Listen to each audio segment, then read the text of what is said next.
Okay, we are live. That LinkedIn is telling the people that we are here. Oh, I don't want that one. Why can I never automatically just pick the right thing to press on StreamYard? Oh my gosh, I was telling you about my StreamYard woes before we went live.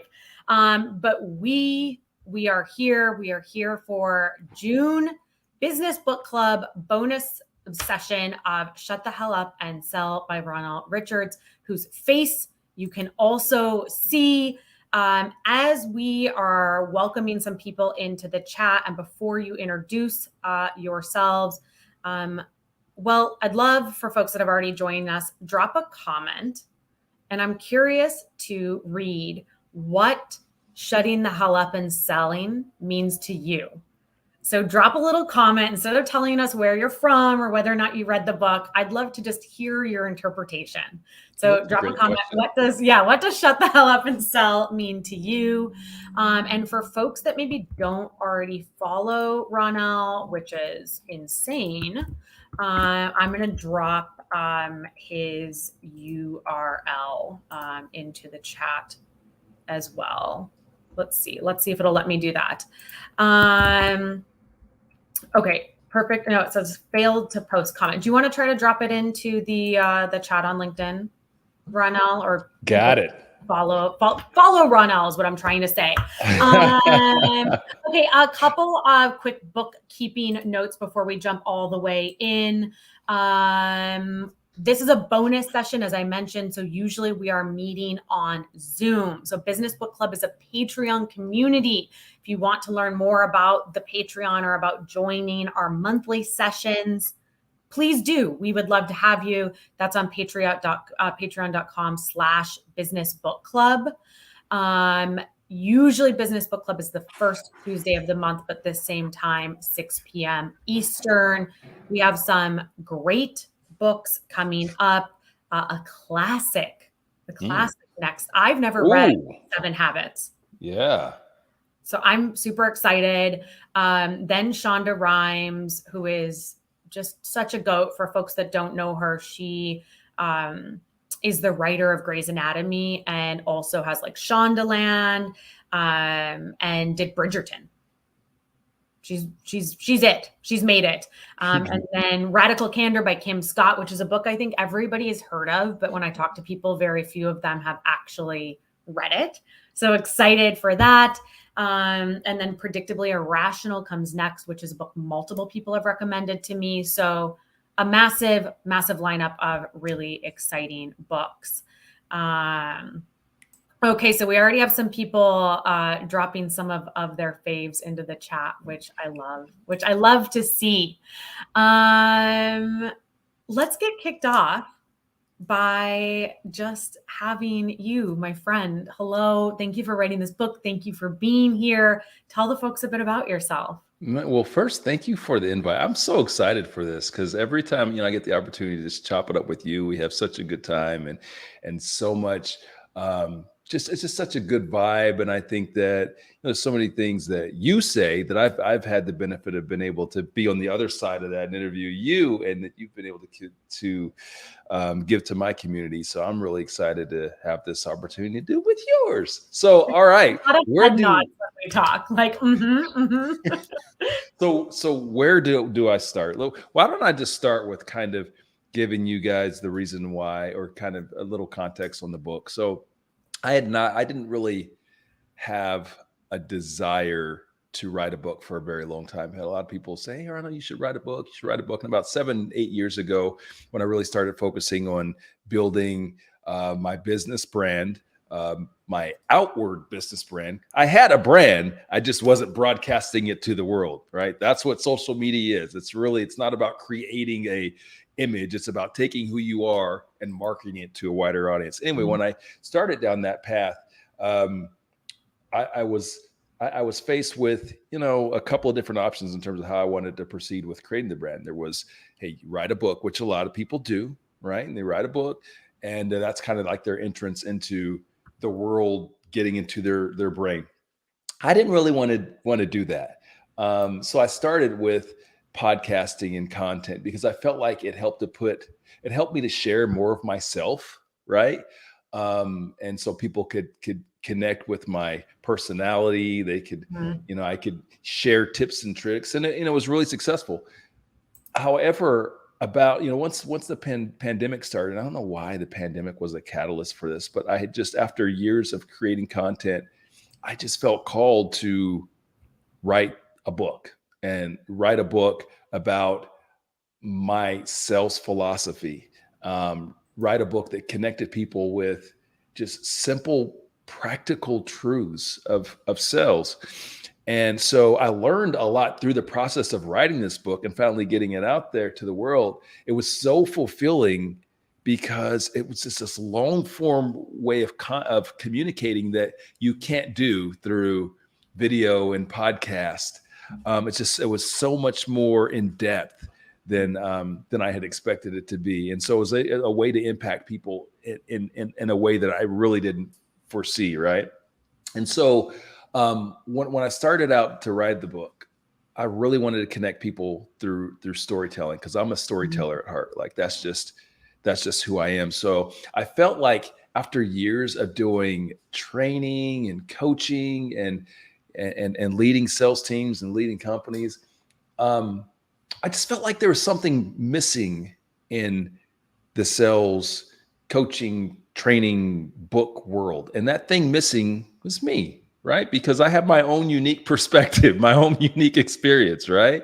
And so, what I did in this book that I think is a little bit different than a lot of the books that you guys will see out there is that I'm connecting people with practical, simple execution through storytelling as a means to help you to better relate and understand why the execution piece is important to you, right? I feel like that's something that gets missed. There's a lot of great content out there. There's a lot of great sales trainers, sales coaches, that have great information, that have great tactics, that have all this fantastic content to share. However, I think you guys will connect with this and be able to relate to this a little bit. Oftentimes, when those great sales trainers come into these great organizations and they have this fantastic content to teach, they'll teach, and the people that were successful, they're still successful once that sales trainer leaves. But the people that weren't, they typically are still not successful, or maybe they try the stuff for a little bit and then they backslide and go back into their bad habits. So I just, after really thinking about that problem, I've kind of come to the conclusion that the reason why why we can't affect change in those people that weren't already successful, is that they can't really relate to the content. Like they don't understand the personal impact. There's no Yeah. story that connects them to it, right? So that's what I wanted to do. So in the book, we start out, the first half of the book is really, it's storytelling. I want people to better connect with that tactical execution piece that's in the second part of the book. And the way I do that is through telling stories from my career that people can relate to, my career and life, not just career, Life. it's Yeah. life. To people so they can relate to those. And so when I get to the second part of the book and I'm like, hey, do this, you understand why you should do that. And you can, and there's more of a personal impact you can relate to. So that's kind of like a little context on the path I took to writing the book. And I feel like because I took that path, that I was able to create a book, in my opinion, my humble opinion, that is all cake and very little frosting, right? Like, meaning it's substance. I feel that if the way I went about this was different, like 5, 6, 7 years ago, I was like, okay, I want to write a book, and I didn't go through doing creating all the content and serving the community and creating Mhm. a community. I think the approach to writing the book and the success of the book would have been different, because my focus would have been just to write a book so I can kickstart this, whatever it is, so I can grow my brand. At the point to where I wrote my book, that wasn't the focus. The Yeah. focus was, hey, here's another media asset that I can use to serve my community in a different way, serve the network, serve the community that I've already built. I didn't need it to build the community. It wasn't, so there was none of that pressure to get it out. No, the pressure was to make sure that it's good. to Yeah. make sure that it's impactful in the ways that I wanted to make impact. And the thread of creating, not in a self-serving way, but creating to like give and to build a community is something that I think has come up in every call, like every collab we've ever had. That's been a No thread doubt. that has been pulled through. So I'm not surprised to hear you share that that was part of like what created this passion and created this motivation. And I, this is a compliment. I hope it sounds like one. I preferred the first half of the book. Not that the second half of the book wasn't great, but like the second half, it was a sales book, right? Like it was great advice. It's advice that I would follow. It's advice I'd give other people. But I was like, yeah, cool. Like I've heard this. The first half of the book, I was like, oh, I feel this. And that's a dramatically different takeaway. So let's jump in to donuts and why sales processes work. Let's just go right into some of those stories. Yeah. Okay. So maybe for a little bit of context, earlier this month, I attended the CRO Summit in London. And one of the themes was around the criticality of repeatable processes. And there was, I think, a willingness for folks in the room to finally admit that maybe the growth at all costs strategy wasn't the best choice, and that we are now emerging into a time where founders and sales leaders are looking for more of that repeatability and more of that predictability. And you start the book by talking about a love of baked goods. And we all know that baking requires that type of repeatability and exactness, right? So well, tell us what your favorite baked good is. Oh. And then I want to hear what your take is on how reps find or follow those sales processes that allow them to shut the hell up and sell. And before you answer, I'd also love to hear from the folks that have joined us, because I'm sure there are other baked good aficionados listening to us. Drop a comment with your favorite baked good. I need to know. Mine is carrot cake, but without nuts. Like I'm telling you, if you put nuts in your carrot cake, you are dead to me. So hopefully nobody just unfollowed me after that. But Ronnell, what is your favorite baked good, and how can folks sort of take that that thinking about sales processes to shut the hell up and sell? Whoa, favorite baked good. So if you read the book, there's one thing that is very clear. I love baked goods. I love pastries. I like cookies and cakes and pies. I love them. But the king of all, as I talk about in the book, is donuts. But here's the thing about donuts. I am a donut snob, ladies and gentlemen. I am absolutely a donut snob. And so, yeah, I have had donuts all over the country. And I'm here to tell you, my friends in Salt Lake City, you have the very best that I've ever tried at Banbury Cross. So shout out to Salt Lake City. Let's give some shout outs to some of the folks that have hanging out with us too. Some folks who really want Catherine, the carrot cake team. Karina, Tanya. Oh my guys, Cameron and Steven. We Good to see see you Luigi's in guys. here and said muffins. Luigi. That is not, I mean, that is a baked good, but that is not a sweet. And I don't think that you answered in the spirit of the ask. Try again, please. You know what? Are they a different category? I don't know. It's kind of like breakfast. Yes. I don't, yeah. Because a muffin can be like a bran muffin. I'm not even kidding you when I tell you I literally had carrot cake for breakfast this morning, and somebody was like, hey, do you want carrot cake or a bran muffin? The person that chooses the bran muffin, I mean, I would guess probably just leads an overall healthier lifestyle than I do, but maybe not as good of a life. No, but hey, I would choose the bran muffin. You would. Ugh, gosh, Yeah. you people. I see a pumpkin pie. That's a really good one. A couple people said pumpkin pie. And Luigi's with the classic chocolate chip. Yeah. Okay, you're back. But I'm super. So when it comes to cookies, I'm also, guys, I'm just particular when it comes to all this stuff. So like my cookies, I hate dough. I hate doughy cookies. They gotta have crisp with a chew. Crisp with a chew. Like the ones in the little green bag. Do you like those ones? In the green. Oh, you mean Tate's? Tate's. I mean, Too they thin? have, anything that I like them fresh. I like them Okay, fresh. So right. like, anything that's been sitting in a bag, there's some preservatives in there. So Karina says Revolution Donuts in Atlanta because she understands that I'm in Atlanta. Yeah, I'm sorry, Karina. No, their execution, like guys, when I tell you I'm a snob, they do a little bit too much, and they're too expensive too. Like donuts Mm. shouldn't be like super expensive. But I will tell you who my opinion, who's doing the best donut here in Atlanta, Karina, and that is Donut Dollies. Donut Dollies. Oh, you're blowing our mind right now.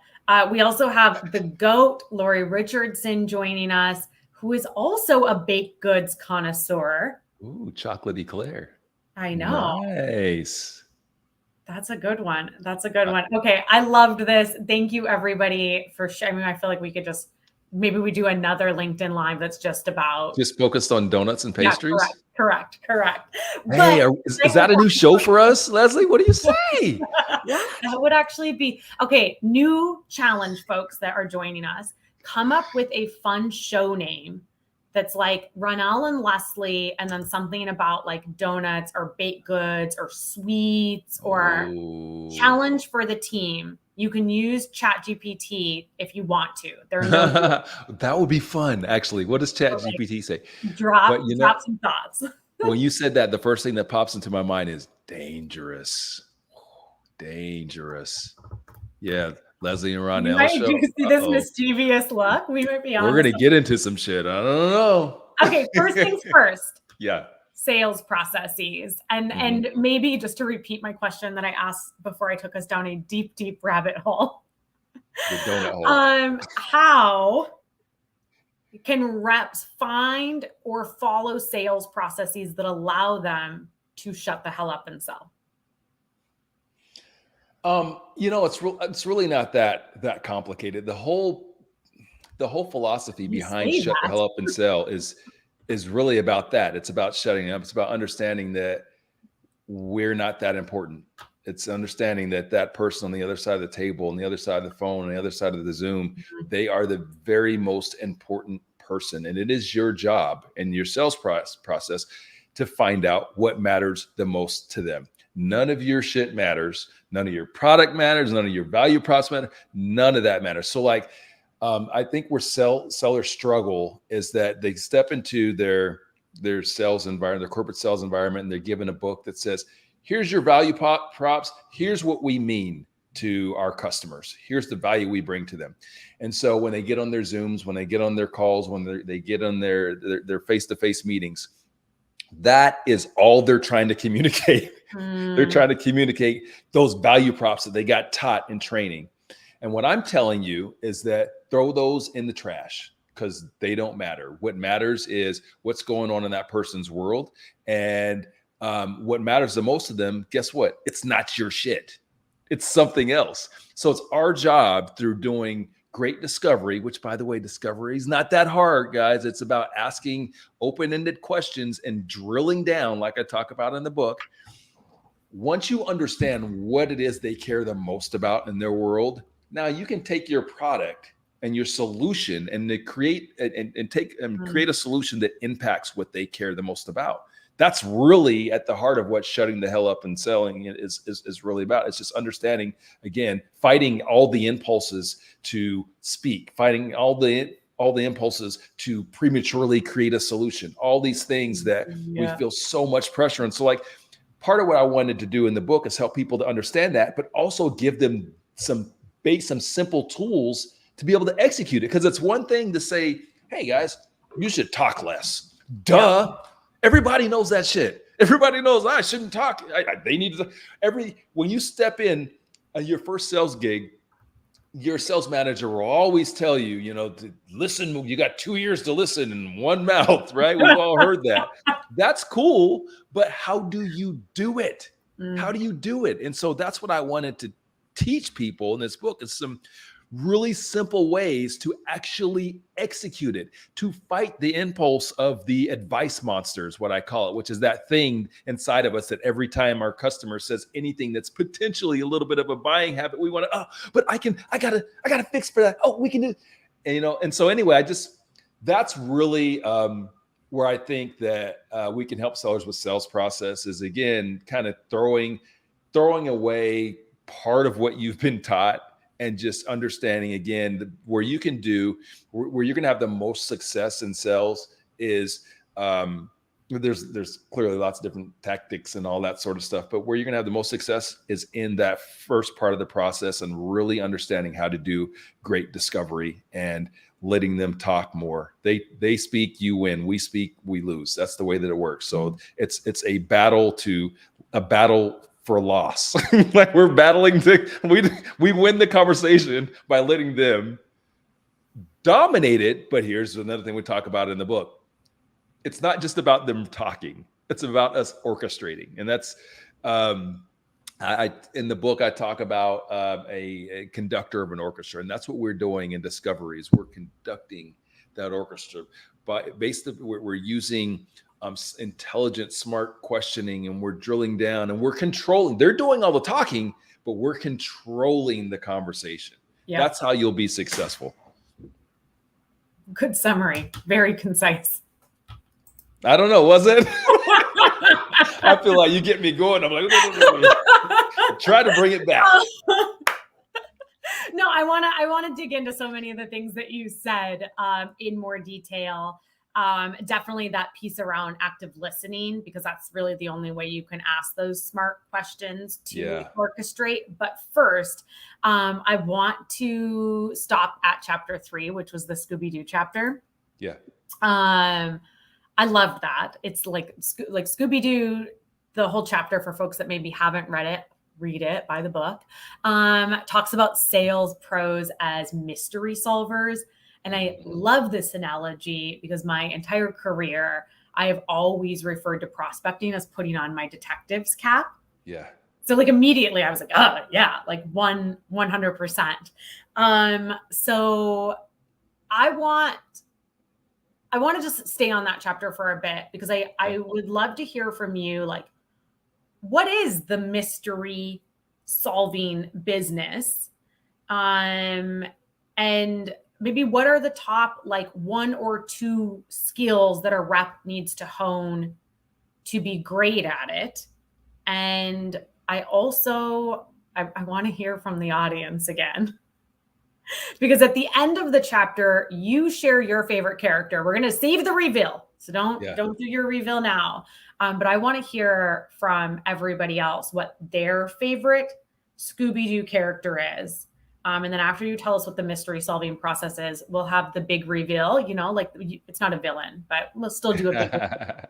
And you can tell folks what yours was. But like how do you get into the mystery solving business? What are those skills you need to sharpen to be great at it? Yeah, so I'm going to give you guys a couple of tips, things that you can do to be better at it. So, again, going back to the mystery, we uncover the mystery in discovery. And for those of you guys that haven't read the book, Scooby-Doo, I'm talking about Velma and Scooby-Doo. If you guys, for Scooby-Doo fans, I said to save the big reveal. Oh, am I saving that? Oh, okay. All right. So I didn't say that. It's okay. I'll do my big reveal. So, in the sales process, our goal is to uncover what matters most to that customer, right? And what matters most to them is the big mystery. It's just like in Scooby-Doo where they got to figure out, who robbed the bank, and it was Old Man Withers who's dressed up in a costume, or the butler did it, whatever it is. So when we go into the when we go into in the sales floor and we're working with a customer, it's our job to figure out what that mystery to solve the mystery. And the mystery is, again, what matters most to them. We do that through the process of discovery. So the way that we get there is we have to get out of our own way to uncover it. We've already talked about asking Great questions, right? Great open-ended questions. But here's a couple of tips, couple of things that I do and I would recommend you guys do to help put yourself in the best space to do great discovery. Try this: meditation. Why? Here's why. Because meditation, the goal of meditation is to help you to be more present. So when I'm sitting in front of that prospect, I can't be thinking about 3, 4, 5 different things like we are all doing like all the time. The best way to get yourself in that right space is to do a little meditation before, do it in the car, before you're going to go in for a meeting, do it before you're going to hop on your Zoom, get you 5-10 minutes to where you can help settle your brain. All right. Also, like I'm doing right now, tea, right? This is a chamomile tea.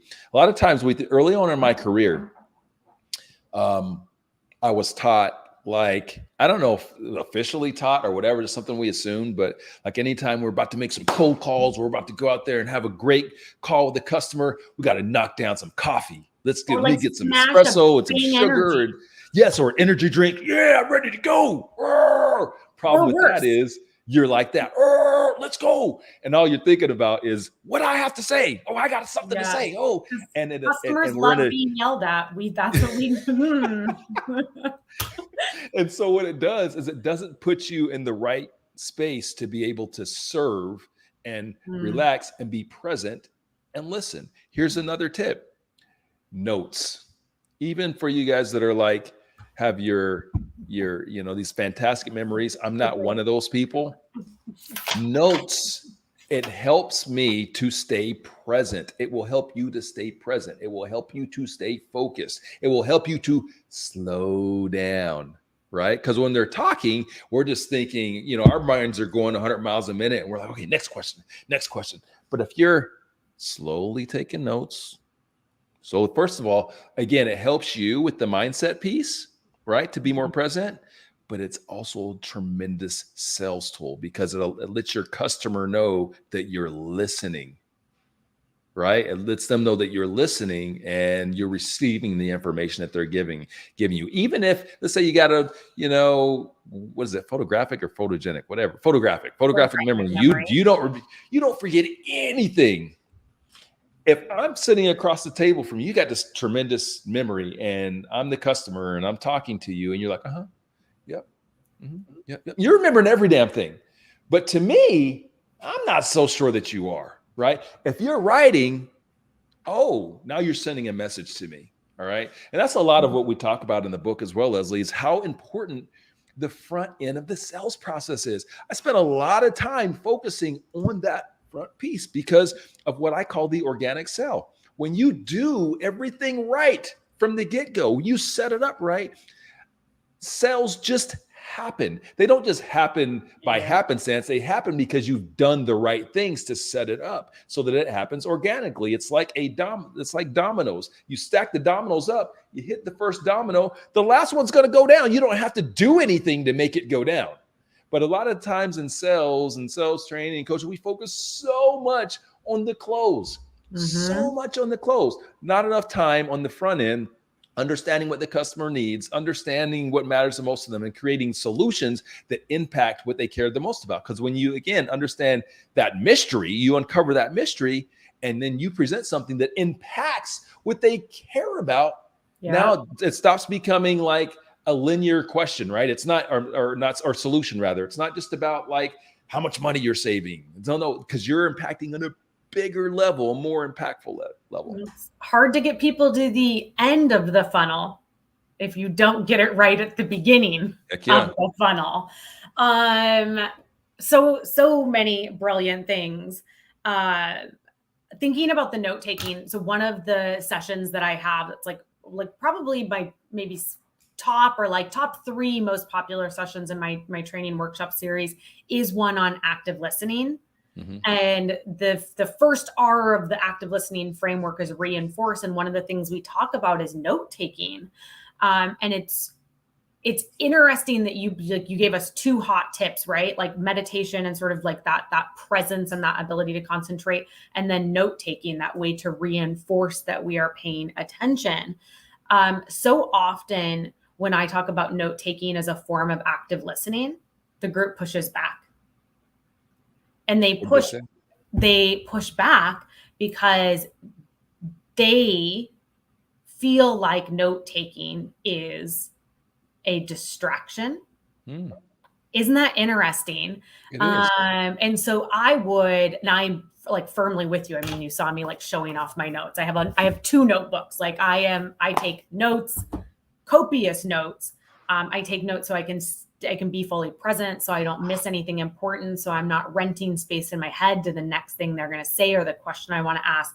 I put it on my notebook and then I come back to the conversation. So I love that. And what I would add to it is that if you are hesitant about taking notes because you are worried that it might send the opposite signal, say it out loud. Just so you know, I'm going to be taking notes because I want to make sure I don't miss anything important that you share with me. And then not only are you using note taking as a form of active listening, you are reinforcing the fact, like you are verbally stating the fact that active listening is important to you and it's, a top priority for the call. Yeah. And what I'll add to that is like, so I do note taking on Zooms like that. So again, like Mhm. the advice you gave is fantastic, and I'll prep people because as you can see right now, guys, you can't see my hands, Yeah. right? So if I'm doing this constantly, it may look like I'm distracted, but when I prepare the customer, I say, hey, listen, I'm going to be taking notes, and they appreciate it. So I would push Mhm. back on people that say that because here's another thing about my perspective on this. I am a 20-year entrepreneur. So building companies, leading companies, I'm your decision maker. For 90% of you out there, I'm the guy that you're trying to get on the phone. I'm the guy that you're trying to get a meeting with. And I can tell you that it's something that I appreciate because what I value more than anything is my time being wasted. Yep. So if I view that you value my time, and that's one way that you can articulate that to me by showing me that you're taking copious notes. Like, man, I challenge anybody watching this. You tell me, record it, show me. I'm going to give you, if you have a customer that pushes back and says, oh no, or you feel like the vibe is off because you're doing that, I'll give you $100. Like, because it's not going to happen. But No, it's not going to prove happen. it to me. Maybe it And they does to probably you. only gotten those vibes because before they were like typing an email or checking social media and not paying attention. And they're Yeah. like, oh, well, last time I was distracted on a call. Yeah. The way I frame it is like if you're at a restaurant and you're with like a group of 10 people and everybody's placing their orders, would you rather have a waiter waitress who, I don't care if they're literally the best and they are literally going to remember everything? Would you rather have a waiter or waitress who writes down everything you're saying, or who's like, no, I got it. Nope, I don't need Yeah. to write it down. I got it. Right? Like, even if everything comes back to the table and it's correct, the entire time that you're waiting for your food, you're like 100% sure they're going to mess something up. What a great analogy. So here's the thing. Part of the reason why you feel that way is like it builds confidence, right? Like, so when that waiter's writing down, like it's building confidence in me that I know that, okay, they're going to get my order right. Yep. So when we're in the sales process, like that's something you guys need to think about. And what I'm talking about in the book is psychology, how all of these little things early on matter and can help you to get the outcomes that you ultimately want. One last thing that I'll say in respect to the note taking, and I talk about this in the book, talk about the science of it. Mm-hmm. So the reality is that it also helps you with comprehension. You're going to comprehend better if you're Yep. writing, if you're taking notes. Which is like deeply, deeply data backed. Yep. Like if Absolutely. we visually see something written in our own handwriting, we are significantly more likely to be able to remember and recall it. Yep. Yeah, I'm a big time note taker. So I just had to stay on that for a second because it's something I'm really passionate about. And it's oddly something people push back about. So I was like, oh, Ronnell's on the same team as me. Let's go hard on this. Oh yeah, let's go to battle. Hey, listen, I don't need to be right, but you're going to have to prove me wrong. I don't need to be If you right, but prove I me wrong, am. if you prove me wrong, I'm going to be the first one to give you $100. I already put the challenge out there, but to accept it, because at the end of the day, I'm not.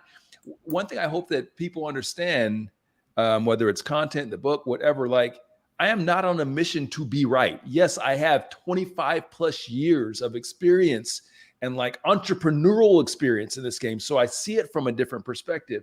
but I'm committed to getting it right, not being right at the end of the Mm. day. So like if you can disprove anything that I say, do it. I'm going to congratulate you and I'm going to adjust how I think.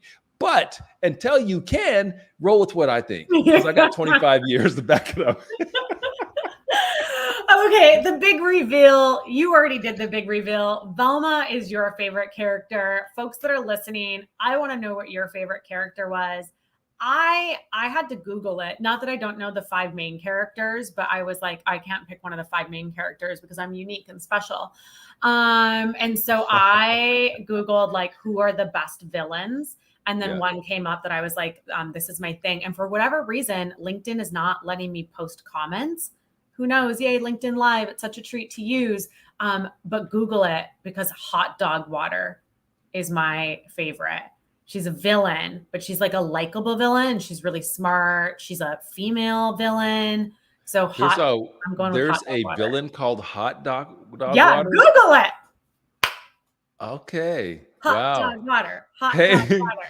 hey, shout out to Doug. What's going on, Doug? In layman's terms, Luigi says Shaggy's his favorite. I love it. Shaggy. You know what? The part of the reason why I like Velma because I think she's the most likable. Like, because she's just like normal. I feel like I would have like Fred. I would have really not liked Fred because he's kind of like douchey. And then oh shoot, what's her name? The Daphne. Daphne's all into some Daphne, so I'm not gonna like her. Yeah. Speaking is lazy. I'm sorry. Yes. Luigi is like the least lazy person I know. Like he goes a million miles an hour, like 7 days a week. Maybe Shaggy's like his alter ego. Do you aspire to have more Shaggy energy, Luigi? Tanya says Scrappy Doo. Oh, Scrappy Doo. By the way, I hated that character. Oh, I hated that character. But okay. Because he's so annoying. Yes. Yes. That's why I was like, oh, well, he already picked Velma and she's literally the only likable one. So I got to go with another character. Karina dropped the link to the character Hot Dog Water. Thank you. Thank you, my friend. So check that out. It can be everybody's new favorite character. I will share. Okay, let's dig into more stories. Okay. In the story of the Gold Watch. Yep. Which, to be honest, I was like, how at 19 did you even know what a submariner was? But I'm going to let that slide. In the story of the story business. In the story of the Gold Watch, you get some advice. Tell us what it was and how it applies to sales. Yeah. So it was really a gift, man. And so, you know, and at night I started my career in the jewelry business and worked in a jewelry store. So it was really not my first grown-up job. It was my first like professional job. And so one day I'm like, how far was I into the gig? Maybe like 6 months into the gig. One day this older gentleman walks into the store and I want to paint a visual for you guys. So just think about like golden skin, white hair, like that dude that looks like he's living his best life, like just on the golf course every day. Looked healthy, but he's an older guy, like someone that when you envision like success, this is what this guy kind of looked like. Just like a casual confidence about him.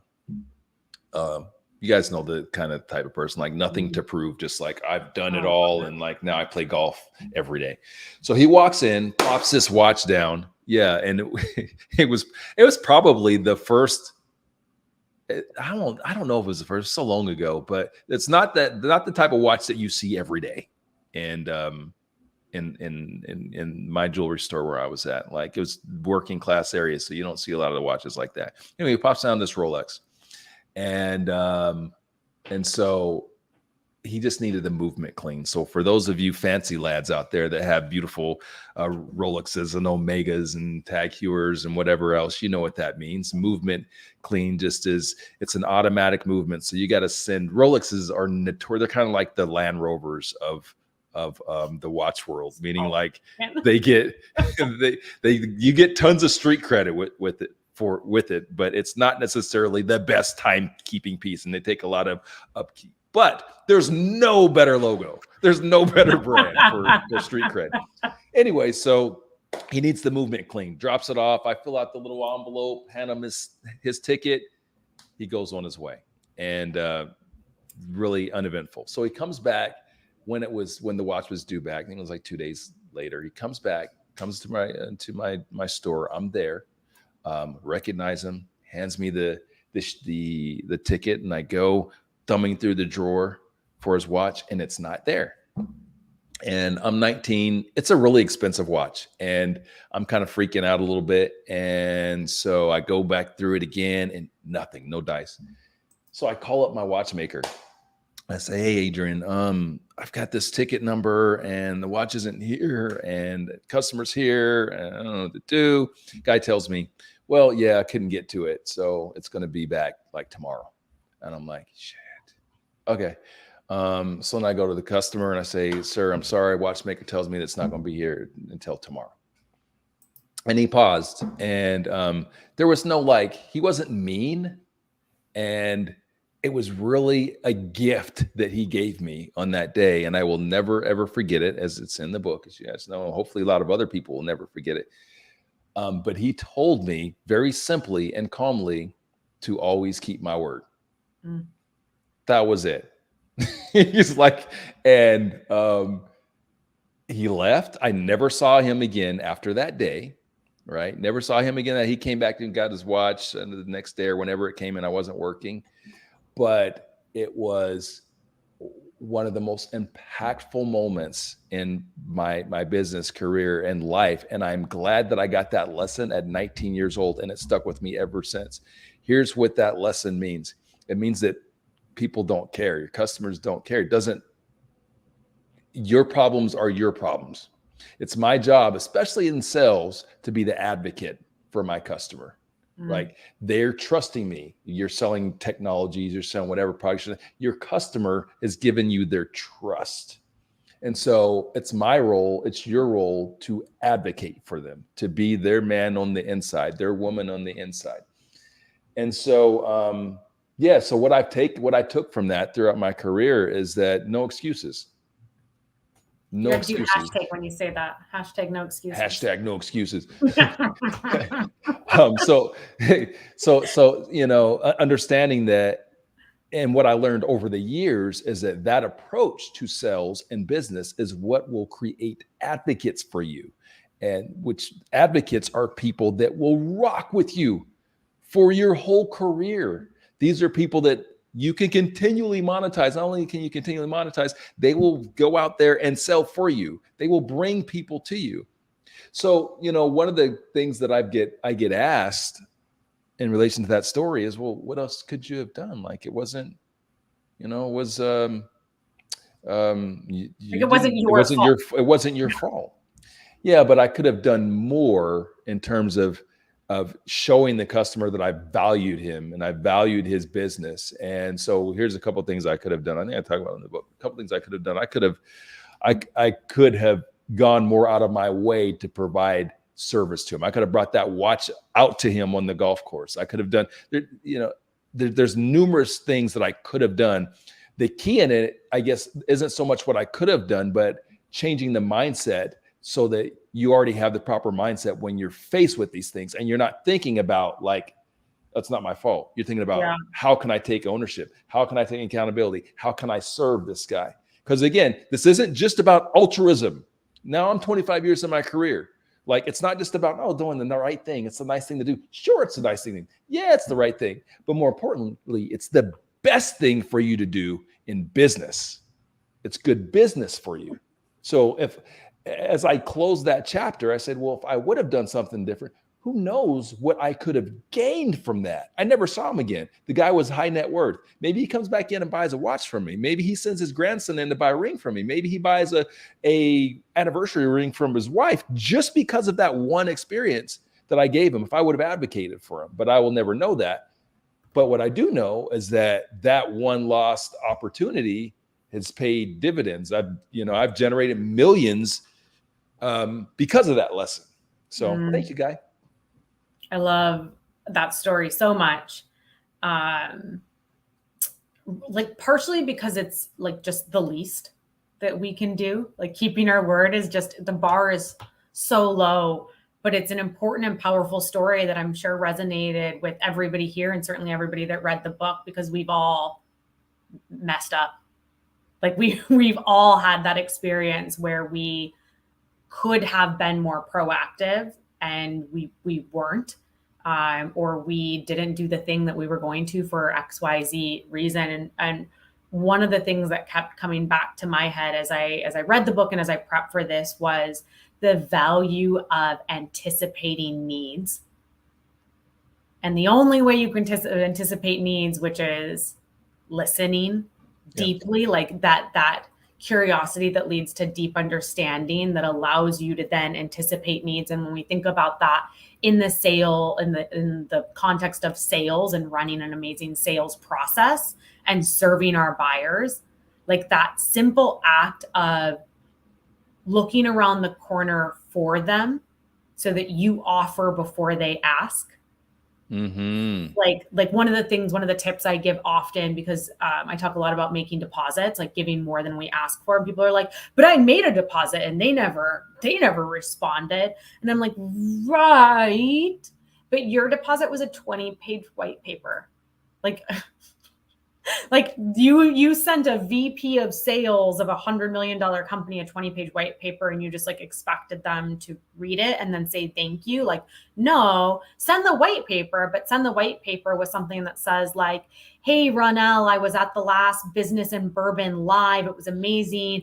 I heard you talk about XYZ, wanted to send along this white paper. If you took a look at page 12, it speaks to exactly what you were sharing, right? Like it's that opportunity to take listening deeply into the anticipation of needs that allows us to create that organic sale into that organic close. Yes.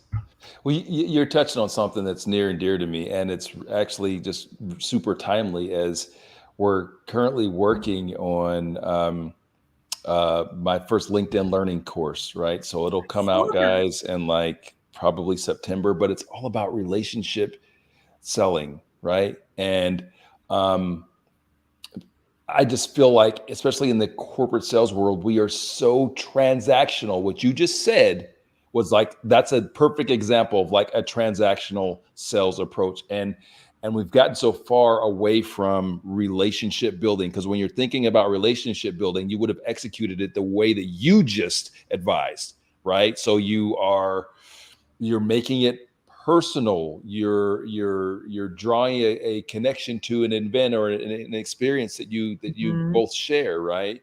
And so, yeah, that's again something super timely for me. I think coming out of and why we wanted to focus on relationship selling coming out of the pandemic is so many of our friends and peers and colleagues out there in the tech sales world, not just tech sales world, everyone, we were in a period of abundance. Everyone got so deep into transactional selling that they got lazy with relationship building and really investing in relationships and knowing how to do that successfully. So stay on the lookout for that, guys. Make sure you follow me, follow my bell stuff. Ring my bell. We still have the bell? I don't know. Yeah. Ring the bell, whatever, so you know. But that should drop. I think we're supposed to film in August, so I think it's going to drop September, October. That's a big deal. Thank you. I'm excited about it. Yeah, that's a really big deal. I know we still have the bell because last week I unrang somebody, or 2 weeks ago I unrang somebody's bell. Didn't affect them at all. Made me feel a lot better though. Okay, that is a perfect segue to my favorite chapter. I want you to guess what my favorite chapter was, actually.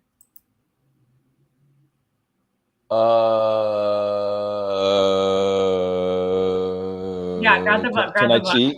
Yeah. Can I cheat? Yeah. Okay.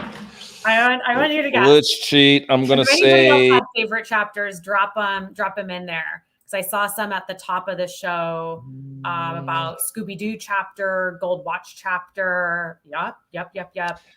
It's not about you? Yes. Okay. Yes, it is. Look at that. I had faith. I had faith that you could guess. Yes, it is not about you is my favorite chapter because gosh, that is something that salespeople, and let's be honest, like people in general need to hear more often. And like, I think a lot of it is tied to that, like at the top of the show, we were talking about the growth at all cost mentality. And you were just talking about this sort of season of abundance that we just came out of as sellers.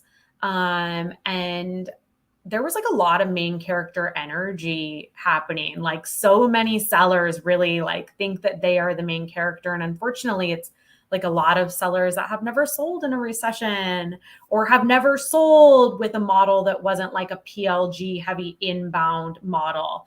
Yeah. And I'm not talking shit, like all sales jobs are hard, full stop. But like, let's be real honest, there are some sales jobs and sales environments that are harder than others.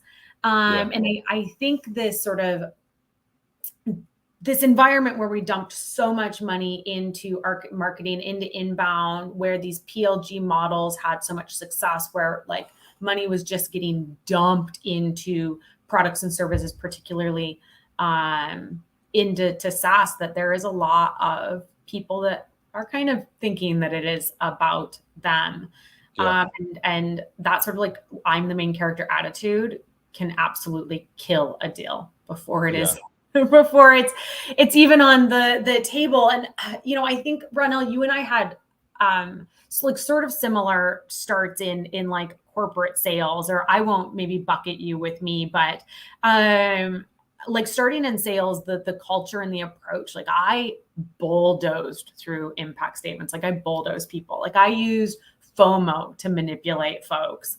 Like when folks said no, instead of having a conversation like a normal human and addressing their fears, I would just hang up and then mumble things to myself like, have fun saying small with your shitty business. Like it was ugly, right? Like it was ugly. It was bad. And like Luigi dropped a comment, like the best sales lessons are from mistakes I made. Like frankly, one of the reasons I'm so passionate about the things I am and so good at the things I am now is because I was so bad at them in my early 20s, because that's how I was being taught to sell. And like, I'm going to be really honest, it worked. Like it made me feel gross and sad, but like it worked. And that was the longest way ever. I would love to talk about that. Oh, because it did work, right? It worked. But what you learn now that I'm not going to bucket you, I'm going to bucket me. Now that I have gray hairs, is that is not the recipe for long-term success, and it will keep you on the hamster wheel. So much like you, I did the same thing early on when I started my career. Like it was really about I not only thought this, I said it out loud. I looked at myself as like a warrior. I looked at myself as a hired gun. Like I was like the old West. Like I'm that guy. The sniper, ninja, all of that.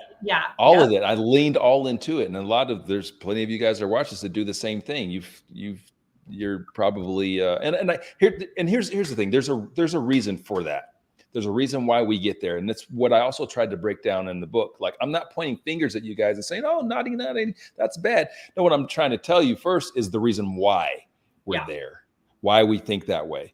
Sales is very solitary and it is hard, right? So like, you better believe you're the shit. You better believe you've got something special about you. If you're going to go through 100 calls and 30 of them hanging up on you and 5 of them giving you a little bit of a break, right?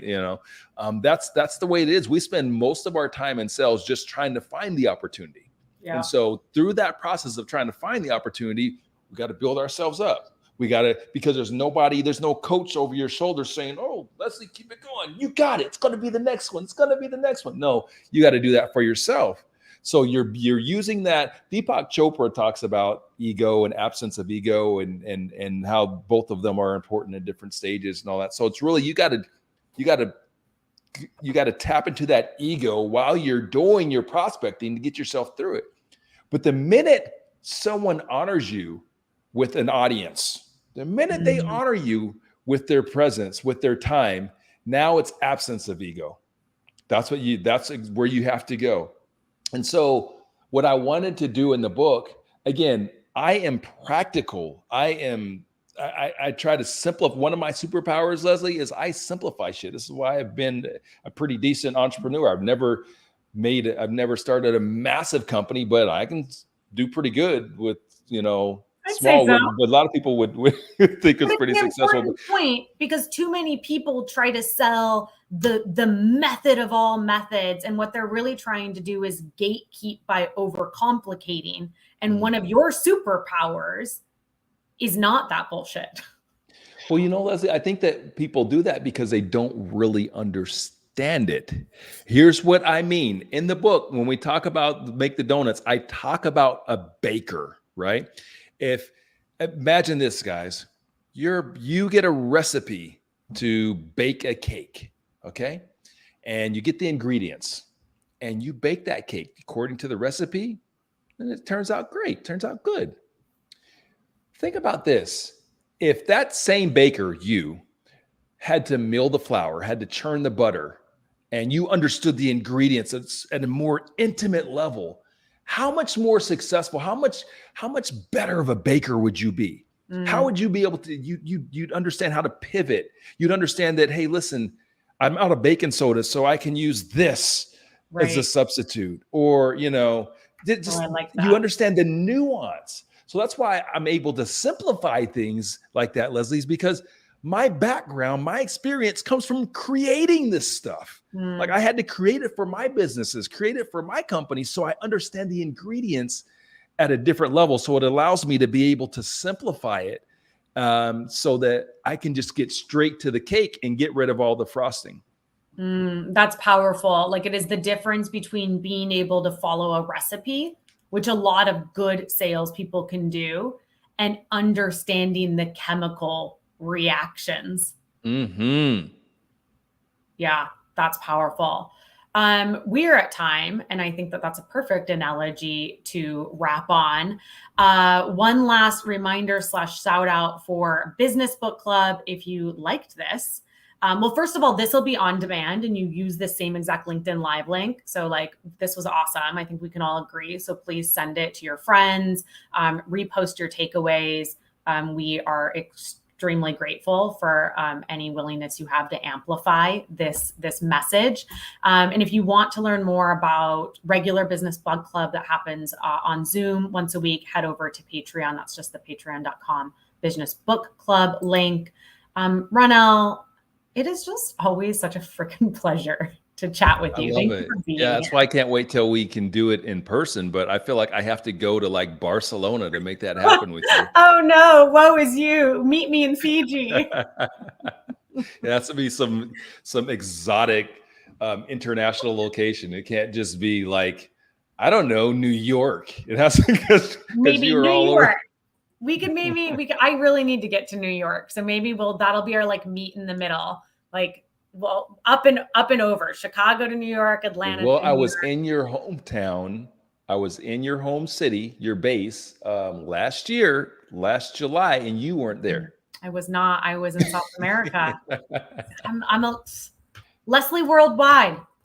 No doubt. But hey, this has been so awesome, and really, I appreciate the opportunity. It's always fun chatting with you, and I love collabing with you because you're a real one. So thanks, Leslie. Same. And thank you very much to everybody that joined. We are deeply appreciative for the time you gave us, and we'll see you again soon. Have a great night. Hey guys, thank you.